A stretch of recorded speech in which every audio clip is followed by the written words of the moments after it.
Yeah, we're really getting into dangerous territory now, especially for you guys that know me for my metal. Don't worry guys, there will be a new metal review up for you next time. This is just something that I'm trying out and see what the reaction is like, because I did say I wanted to expand the horizons of this channel a little bit. So it's time for one more track review from the April 2011 FYE playlist, and this one's going to be directly based off of a rap song because it is a rap song. And this is from Lil Wayne. It's his new single, 6 Foot 7 Foot. And this is the first single that has been dropped from the upcoming CD, The Carter 4, which will be in stores in mid-May. Now, of course, you guys know that I did drop a review for Rebirth under my old account because it was just kind of a unique experiment, and it was something that definitely demanded that I kind of examine it, considering Lil Wayne was trying to go rock, and it really didn't work out very well. Well, this is Lil Wayne doing what he does best, which is, of course, a straight-up rap song, and the one thing that I said about Eminem with Recovery whenever he came out with that last year is that Eminem seemed very focused and all of his rhymes were extremely tight. In fact, there seemed to be a lot of evolution in the rapper in the fact that he was attempting to almost break some sort of land speed record with the way that he was flowing his rhymes. And that's something that, of course, he's not going to be able to do because of rappers out there like Twista that just defy imagination.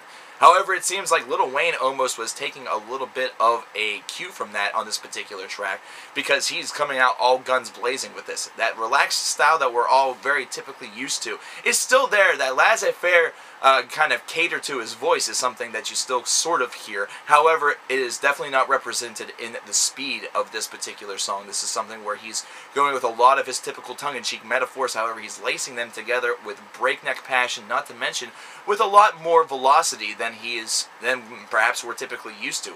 In fact, the last time that I heard anything from him besides his I Am Not a Human Being LP was, of course, the Eminem song, No Love, where he was going exceptionally slow on the first part until he made it to the second verse, where he did speed things up a little bit, but this is almost like double time of that. And there's a guest on this. I'm not exactly sure who it is. I wasn't able to get that information, and to be kind of honest, I don't really care because it kind of breaks the flow of the song a little bit at the end of it, and it kind of just destroys it for a little, for that little small facet of time, that small little measure of time in which this man appears onto the song. It just, I don't know, I'm not a very big fan of this particular part, this particular aspect. It doesn't seem to do anything but bring the collective score down of this particular song. Now, of course, the sample that's used in the back is very reminiscent of Day-O, Daylight Come and Me One Go Home, 6 foot, 7 foot, 8 foot, hup. Daylight come and me none go home, whatever. And the video for this is kind of cool because right at the beginning they parody Inception, which is also a very unique, nice little touch. I'm a huge fan of Inception. Leonardo DiCaprio was great in that movie. The movie was a 100% mindfuck. Christopher Nolan, good job. Now I'm getting into a movie review. Cover Killer Movies, how you doing? Overall, gotta say that this is a song that will leave a lot of fans really clamoring for this album. Not to mention, I think we may usher in some new fans that perhaps didn't come onto the boat over from the Eminem's crowd, the Eminem fan base. So this is something that's going to do nothing but good for Lil Wayne. But overall, I'd have to give this song a solid 6. Very, very good track, but like I said, a couple little minor issues with it, a couple little problems that I had with it will bring the score collectively down. Not to mention, I'm not that big of a rap guy, but this is tolerable. I actually kind of enjoy this. Not to mention, these are actually some metaphors and some lines that I would be willing to place as Facebook comments or Facebook statuses.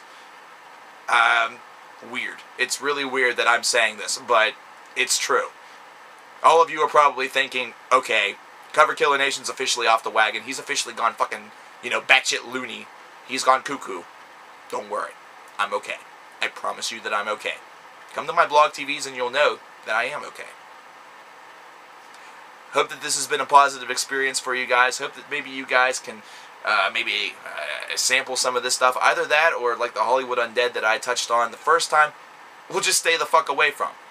This is Cover Killer Nation, reviewing a couple tracks off the 2011 April FYE playlist. You guys have a nice day, and drive home safe.